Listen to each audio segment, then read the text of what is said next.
नमस्कार विद्यार्थी मित्रांनो, आज आपण पाहूया नफा आणि तोटा। एक्झाम्पल आपल्या समोर आहे।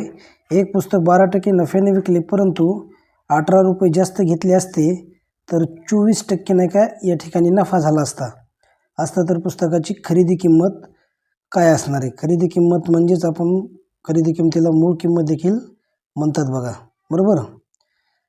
तर त्या ठिकाणी मूळ किंमत आपल्याला म्हणजे खरेदी किंमत शोधायची आहे।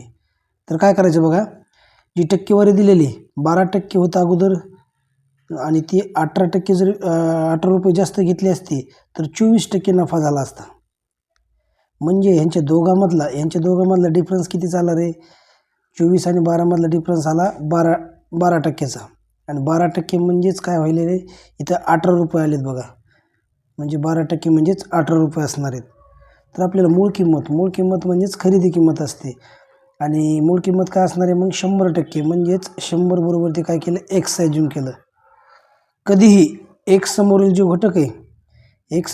घटक आहे तो छेदामध्ये असतो, मग डायरेक्ट नाही का एक्स बरोबर ते काय होणार आहे 18 गुणिले 100 छेदामध्ये काय असणार आहे रे, ते 12 असणार आहे। भाग द्या, 6 ने भाग जातो बघा, 6 त्रिक 18, 6 दोन्ही किती 12, 100चे निम्म किती रे 50, आणि 50 गुणिले 3 किती येणार आहे, म्हणजेच 50 त्रिक किती 150, 150 रुपये त्या वस्तूची मूळ किंमत असणार आहे। किती वेळ लागला? ओके, ऑप्शन क्रमांक काय असणार आहे 1। नेक्स्ट क्वेश्चन पाहूया। नेक्स्ट आपल्या क्वेश्चन आपल्या समोर आहे, 5400 रुपयाची वस्तू 25% तोट्याने विकली तर वस्तूची विक्री किंमत किती? बरोबर। आता हे सूत्र वगैरे काय वापरायचं नाही, आपण रेशो पद्धतीने सॉल्व करणार आहोत। तर कसं बघा, मी जी डावी साईड आहे आपण नाही का ती खरेदी किंमतीची ठेवणार, म्हणजे करतो म्हणजे खरेदी किंमत, उजवी साईड आहे ती विक्री किंमतीची असणार आहे, बरोबर। तर बघा 100 रुपये नाही का खरेदी किंमत असताना मला काय झालेलं आहे 25% तोटा झाला, म्हणजे 100 मधून 25 जर गेले तर 75 रुपये माझी विक्री किंमत असणार आहे। इथपर्यंत क्लिअर? तर 5400 रुपयाची वस्तूची 25% तोट्याने वस्तूची विक्री किंमत काय आहे, मग 5400 रुपये माझी खरेदी किंमत आहे, तर माझी विक्री किंमत असणार आहे एक्स। कधीही एक्स समोरील जो घटक आहे तो छेदामध्ये असतो, स्टेप वाढवत बसायचं नाही। मग काय होणार आहे, एक्स बरोबर ती 75 गुणिले 5000 काय होणार आहे 100, 5400 छेदामध्ये काय येणार आहे, एक्स समोरील घटक कधी छेदामध्ये असतो, छेदामध्ये 100 आलं।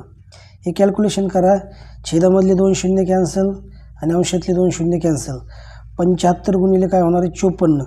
आता हे एका साईडमध्ये नाही का गुणाकार करून घ्या, गुणाकार करूया आपण बघा, 75 गुणिले किती रे 54, काय इथं गुणाकार बघा, 5 चौक 20 शून्याचा हातचे आले 2, 4 7 किती रे 28 आणि 2 30, आणि हातचे आलेले 2 किती 32, 30 व्हायले रे।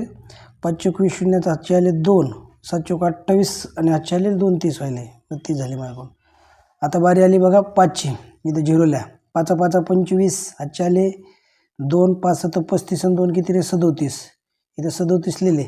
मग ॲडिशन काय येणार आहे आपली बघा, 0 0 ॲज इट इज राहिला, इथं 0 लिहितो, आणि 5 असेला इथं 5, आणि 7 आणि 3 10 असेला 0चा हातचा आला 1, आणि 3 आणि हातचा आलेले किती रे 4, म्हणजे 4050 रुपये माझी विक्री किंमत असणार आहे। ऑप्शन क्रमांक किती रे 2। ओके, अशा प्रकारे नाही का नफा तोटावरती नाही का एक्झाम्पल आपण ट्रिकने सॉल्व केलेले आहेत, कसलाही सूत्र वापरलेलं नाही। अशाच ट्रिकने व्हिडिओ पाहिजे असेल तर चव्हाण मॅथ्स यूट्यूब चॅनलला सबस्क्राईब करा। भेटूया अशाच नवनवीन व्हिडिओमध्ये, तोपर्यंत धन्यवाद।